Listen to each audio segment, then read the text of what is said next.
నేను సూర్యాపేట నుండి మేడం ఇక్కడ ఇప్పుడు మొన్న ఎమ్మెల్యేగా పోటీ చేసిన ఒకటి ఫిక్స్ అయిపోయినా మేడం. ఏంటంటే ఎమ్మెల్యేగా పోటీ చేయడం కంటే ఎమ్మెల్యేగా పోటీ చేసి డబ్బులన్నీ వేస్ట్ చేసుకోవడం కంటే, ఎందుకంటే వీళ్ళు ఈ కేసీఆర్ కానీ సోనియా గాంధీ కానీ ఈ రాహుల్ గాంధీ కానీ వీళ్ళంతా ఏం చేస్తున్నారంటే వీళ్ళు ఆర్ఓలను మేనేజ్ చేస్తున్నారు అన్నట్టు.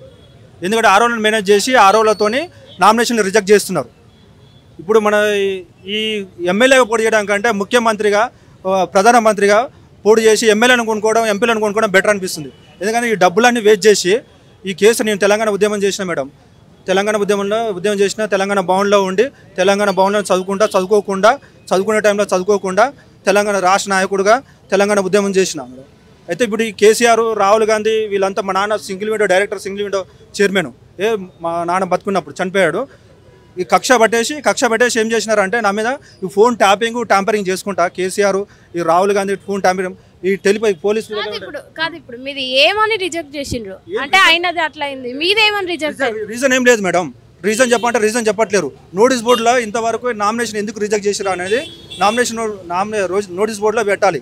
ఎందుకు రిజెక్ట్ చేసినాం అనేది అది మెన్షన్ చేసి క్లియర్గా ఈ నామినేషన్ నెంబర్ ఈ ఫలానా నామినేషన్కు ఈ రీజన్తో రిజైన్ చేసినాం అని చెప్పేసి నోటీస్ బోర్డులో పెట్టలేదు. ఇంతవరకు నోటీస్ బోర్డులో పెట్టే రీజన్ పెట్టలేదు. అడిగితే ఎందుకు హైదరాబాద్ లో వచ్చి ఇండిపెండెంట్ గా పోటీ చేద్దాం అనుకున్నారు అంటే నేను సూర్యాపేట నుంచి నేను తెలంగాణ ఉద్యమకారుని మేడం.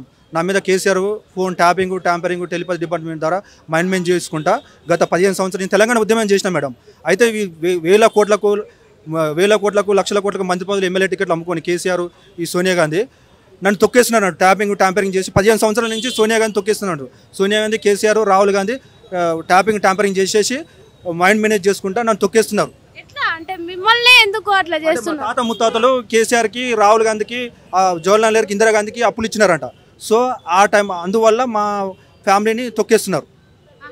అంటే అప్పులు ఇచ్చిండ్రు, ఎంత అప్పులు ఇచ్చి ఉంటారు? అప్పుడు చాలా ఇచ్చారు మేడం. చాలా మీన్స్ ఇప్పుడు ఒక లెక్క ఉంటుంది కదా, ఎందుకు నీ మీద ఇంత టార్గెట్? 1,000 కోట్లు ఇచ్చినారంట సోనియా గాంధీకి, రాహుల్ గాంధీకి, ఇందిరాగాంధీకి, జవహర్లాల్ నెహ్రూ. ఆ టైంలో అసలు ఉద్యమం తెలంగాణ అప్పుడు ఇండియా భారతదేశం తెచ్చిన స్వతంత్ర సమరయోధులు వీళ్ళు కాదంట, మా తాత ముత్తాతలు అంట. ఇందిరాగాంధీ, జవహర్లాల్ నెహ్రూ అంట. తాత పేరేంది? మా ముత్తాత పేరు శుంకర్ లింగయ్య, మా తాత పేరు శుంకర్ రామయ్య, మా నాన్న పేరు గురుస్వామి, నా పేరేమో లితేష్ రామలింగస్వామి వర్మ.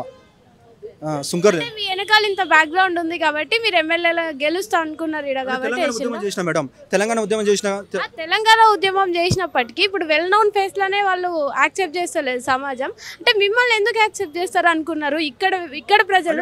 నేను తెలంగాణ ఉద్యమకారుని మేడం. నేను నోన్ పర్సన్, అందరికీ తెలంగాణలో ఉన్న ప్రజలందరికీ నేను తెలుసు, నోన్ పర్సన్. నేను తెలంగాణ భవన్లోనే ఉండి ఉద్యమం చేసిన. ఈ కేసీఆర్ కావాలని వాంటెడ్ ఏంటంటే నేను కేసీఆర్ కంటే ఎక్కువ ఎదిగిపోయినా అని చెప్పేసి నేను మా తాత ముత్తాతలు కాంగ్రెస్ పార్టీ అని చెప్పేసి నన్ను తొక్కేస్తున్నారు. ట్యాంపరింగ్ చేసి మా ఫ్యామిలీ మెంబర్స్ ఫోన్ ట్యాంపరింగ్ చేసి తొక్కేస్తున్నారు అన్నమాట. మీ ఫోన్లు ట్యాప్ చేసి ఏం చేద్దాం అనుకుంటున్నారు? అంటే రాజకీయంగా తొక్కేద్దామని మేడం. మా తాత ముత్తాతలు కాంగ్రెస్ పార్టీ లీడర్లు, వీళ్ళకి అప్పులు ఇచ్చినారు, ఇంటర్నేషనల్ పొలిటీషియన్ అనమాట. సో అందుకని చెప్పేసి మా తాత ముత్తాతలు, మా తాత పేరు శుంకర్ లింగయ్య, లింగయ్య మా తాత పేరు మా ముత్తాత పేరు లింగయ్య, మా తాత పేరు రామయ్య, మా నాన్న పేరు గురుస్వామి. మా నాన్న పేరు సింగిల్ విండో డైరెక్టర్గా, సింగిల్ విండో చైర్మన్గా చేశాడు. అంటే ఆన్సర్ కూడా ఇవ్వకుండా రిజెక్ట్ చేసి నోటీస్ బోర్డులో పెట్టట్లేరు అన్నమాట. నేను ఈ పలానా రీజన్తో ఇప్పుడు సపోజ్ ఇప్పుడు లెటర్ రాసి ఇస్తున్నారు మేడం. లెటర్ రాసి ఇచ్చినారు, ఈ ప్రొసీడింగ్స్ ఇస్తున్నారు. ఆ ప్రొసీడింగ్స్ ఇచ్చిన వాళ్ళకు కూడా ఈ కాలంలో అఫిడవిట్ కాలమ్స్ లెఫ్ట్ అని ఇచ్చారు. ఈ అఫిడవిట్ కాలంలో ఇక్కడ ఈ పలానా నెంబర్లో గీడ లెఫ్ట్ ఉన్నదని బ్లాంక్ అని చెప్పట్లేదు. ఇప్పుడు సపోజ్ కోర్టుకు వెళ్ళారు అనుకో జడ్జికి 2 గంటలు టైం ఉండదు కదా, 2-3 రోజులు టైం ఉండదు కదా మొత్తం రివ్యూ చేయడానికి. వీళ్ళు క్లియర్గా మెన్షన్ చేయట్లేరండి. ఎక్కడ ఏ రిటర్నింగ్ ఆఫీసర్ అయినా, ఏ ఎన్నికల అధికారి అయినా నోటీస్ బోర్డులో చెప్తారు ఈ రీజన్తో రిజెక్ట్ చేశామని చెప్పేసి, గీడ బ్లాంక్ ఉందని చెప్పేసి అక్కడ నోటీస్ బోర్డులో పెడతారు అన్నట్టు. ఇంతవరకు నోటీస్ బోర్డులో పెట్టలేదు. ఆర్ఓలను కలిసిన ఆర్ఓ ఎలా బిహేవ్ చేస్తున్నాడు అంటే కాంగ్రెస్, బీజేపీ, బీఆర్ఎస్ పార్టీ ఒక గుండెలాగా వ్యవహరిస్తున్నారు అన్నట్టు. అపాయింట్మెంట్ ఇవ్వటం లేరు. అక్కడ పోయి అడిగిన వాళ్ళని కూడా కేసులు మీదేవరు కేసులు పెట్టాలా, కేసులు పెడతారంట. ఆర్ఓ అంటున్నాడు కేసులు పెడతారు, మామూలుగా కేసులు పెడతానట. రీజన్ అడిగితే కేసులు పెడతానట. మీ దేవుడు మీకు కేసులు పెట్టాలా, జైలు పంపాలా అంటున్నాడు. అంటే ఈయన ఎన్నికల అధికారా లేకపోతే ప్రొసీడింగ్స్ అడిగితే కేసులు పెడతానట. పెట్టుమని నేను ఇక్కడనే ఉంటా, కేసులు పెట్టు, అదేం తప్పు చేసినావు, కేసులు పెట్టు అని చెప్పిన. ఇప్పుడు మీరు ఎన్నికల అధికారం అన్నప్పుడు నువ్వు Congress party, BJP party, TRS party కార్యకర్తవు కాదు కదా, లీడర్వో కాదు కదా. నువ్వు ప్రజలందరికీ ప్రజల కోసం ఒక గవర్నమెంట్ నియమించిన ఒక అధికారివి. నువ్వు అధికారిలాగా ప్రవర్తించాలి. అట్లా కానీ రీజన్ అడిగితే కేసులు పెట్టడం మేడం. క్లియర్గా నోటీస్ బోర్డులో పెట్టాలి, నేను ఈ రీజన్తో రిజెక్ట్ చేసిన అని క్లియర్గా మెన్షన్ చేయాలి.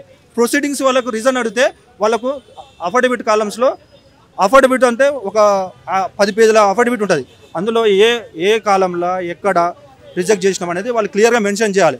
అట్లా మెన్షన్ వాళ్ళు అక్కడ కోర్టుకు వెళ్తే వాళ్ళు చూస్తారు, ఇది అవునా వీళ్ళు చెప్పేది నిజమా కాదా అని చూస్తారు. చూసి వాళ్ళు రిజెక్ట్ చేస్తారు.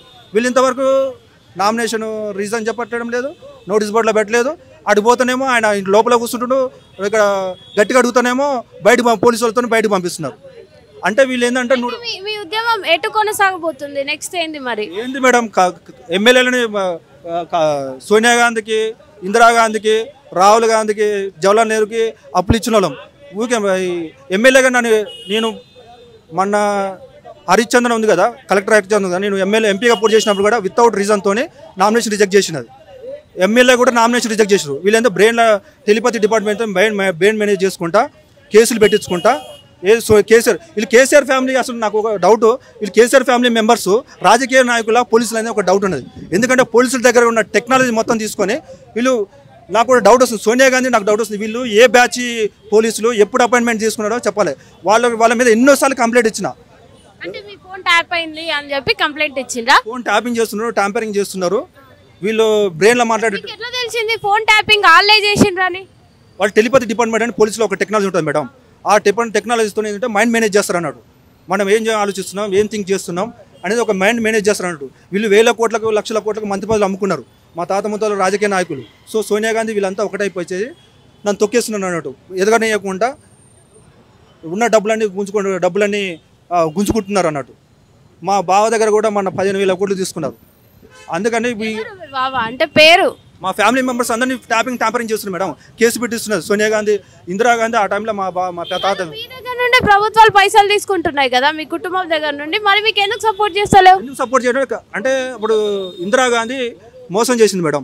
ఇందిరాగాంధీ మోసం చేసిన ఆ టైంలో, ఇందిరాగాంధీ మోసం చేసిన కాంచి ఇందిరాగాంధీ నుంచి ఈ టెలిపతి డిపార్ట్మెంట్ అనేది ఇప్పుడు కాదు మేడం.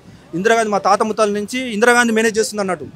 ఇక్కడ మా తాత దగ్గర డబ్బులు తీసుకొని ఎగ్గొట్టి ఇందిరాగాంధీ నుంచి కాలం నుంచి చేస్తుంది. అందుకనే ఈ ప్రతిసారి నేను నామినేషన్ వేసినప్పుడు రిజెక్ట్ చేస్తున్నారు. ఎందుకంటే ఈ కేసీఆర్, రాహుల్ గాంధీ ఈ ఆర్ఓల బ్రెయిన్లో మాట్లాడడం ఇది ఒక టెక్నాలజీ అన్నట్టు, పోలీసుల టెక్నాలజీ అన్నట్టు. ఈ పోలీసు వాళ్ళు ఇప్పుడు పోలీసు వాళ్ళు ఈ టెక్నాలజీ ఉంది మేడం, మైండ్ మేనేజ్ చేసే టెక్నాలజీ, టెలిపతి టెక్నాలజీ ఉంది కదా. ఈ టెక్నాలజీతోని బ్రెయిన్ మేనేజ్ చేసినప్పుడు పోలీసు వాళ్ళకు, ఇంతమంది పోలీసులకి కార్లు ఎందుకు, బుల్లెట్లు ఎందుకు, గన్లు ఎందుకు, ఏమంటారు ఇంకా కార్లు ఎందుకు, వీళ్ళకి జీతాలు ఎందుకు మేడం? నెక్స్ట్ ఏం చేయబోతున్నారు? పోలీస్ స్టేషన్లు ఎందుకు, ఎఫ్ఐఆర్లు ఎందుకు, కోర్టులు ఎందుకు? నెక్స్ట్ ఏం చేయబోతున్నారు? ఇప్పుడు ఏం చేయబోతున్నారు అంటే నెక్స్ట్ అసెంబ్లీలో ఎమ్మెల్యేలు కానీ 60 మంది ఎమ్మెల్యేలు కానీ, లేకపోతే మన ఏమంటారు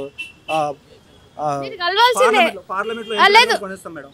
ఎంపీలను కొనేస్తే ఏం లాభం లేదు అన్నట్టు. ఎందుకంటే వీళ్ళు ముందట పనియరు, గెలవనియరు, నన్ను ఎమ్మెల్యేని కానీ అన్నట్టు.